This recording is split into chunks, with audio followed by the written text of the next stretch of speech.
Hey everyone, Sean and Anthony here with the Geeks of Finance. In this video, we're going to be analyzing the current supply and demand picture in the market to really assess whether the market is teetering way up here on the brink of a large sell-off or whether we actually have more room to run higher. If we go all the way back to the beginning of November, the market is up over 18% in the last 10 weeks.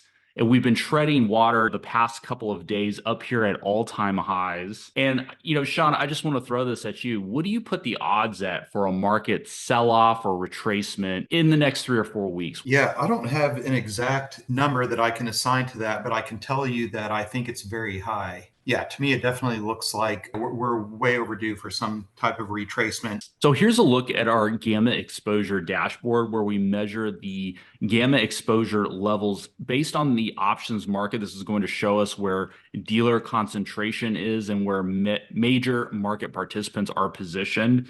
Sean, I mean, we've been tracking this move, really all the way from the 460 level into the 480 level. A lot of traders were expecting a big pullback the past couple of weeks, and the gamma exposure was leading us all the way into 480 last Friday. Now we're seeing more gamma exposure popping up, 485, 490, even all the way up into the 500 strike on SPY. Yeah, one thing I've appreciated about Gamma is that my own bias, which is usually formed by more of a fundamental view, I've been able to keep that in check by including Gamma in the analysis. And so there was no denying. I mean, last week, that 480 SPY was a solid target for Friday, and that kept me on the right side of the trade. Yeah, another level we've been watching for about the past month, this big 5,000 strike gamma exposure concentration, popped up weeks ago, and we were like, man, that is some serious positioning there at the 5,000 strike on the S&P, and it just seemed like so far away at that time. And now here we are,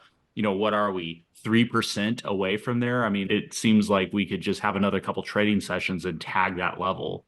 Yeah, in fact, futures after hours are at 49.05 on ES. And it's funny, we had that interview with Dale of his Twitter account's Forex Stop Hunter. And we had mentioned like we could definitely see the possibility of touching 4,900 before we see a nice pullback. And that was 100 points ago, what, 3 days?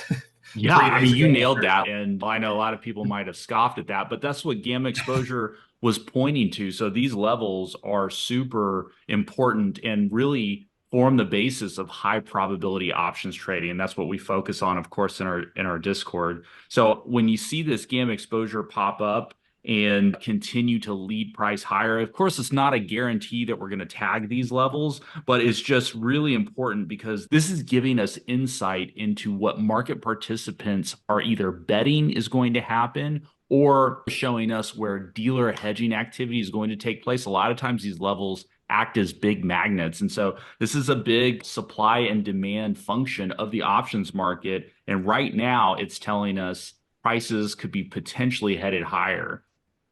When we look at our 3D gamma surface model, this 5,000 strike that we were looking at here, that's in the March 15th expiration. So that's a good, 7 weeks away from now. And so it's something to be aware of, but we could have a pullback before then. And that's really what we're analyzing in this video. Lastly, let's just take a look at the Qs real quick. The Qs also have gamma exposure about 2% higher than where we're trading right now at the 430 level, big concentration. This 380 concentration down here is something that I've been noting. Of course, it's getting smaller and smaller as price trades further away from it, but it is something to note. If we were to have a pullback that caught some steam, so imagine a tech led sell-off, we could see the Qs coming down here towards this 380 level before a resumption of the uptrend. Sean, let me pass it over to you if you want to discuss technicals. Yeah, thanks, Anthony. So we'll look at QQQ since you had last mentioned the NASDAQ.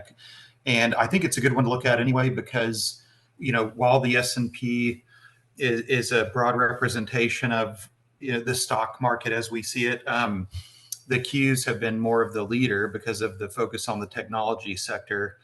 So we've got the weekly chart pulled up. We actually have a doji candle forming with this gap up that we had Monday, and then basically they're kind of holding it here today. And we're way above the upper Keltner channel. We've got the doji candle, which is typical of a reversal, although we're only, not even halfway through the week. So there's still uncertainty, but in my experience, we can get this far above the upper Keltner channel, but the odds of staying there for more than this week, probably not that great. And look at where the middle Keltner channel is on the weekly chart. It's down here at 380. If we go to the daily, it's interesting that we had such a strong uptrend that the daily chart, we're just at the upper channel here. So I think you and I are on the same page. If we saw a 5 to maybe even 7% retracement, we could still maintain this trend line formed by these last couple of lows, and it would be right around 5%. Yeah, thanks for that, Sean. One other technical factor that I just wanted to point out, basically, since the middle of December, price has been trending up while RSI has been trending lower. So higher prices at weaker and weaker levels from an RSI perspective. So that's just something to be aware of, along with the Keltner overbought conditions. Taking a look at earnings, we just kicked off earnings season last week. Q4 2023, we've got about 10%, is probably a little higher than this now, 10%, maybe upwards of 20% now of the S&P 500 companies reporting.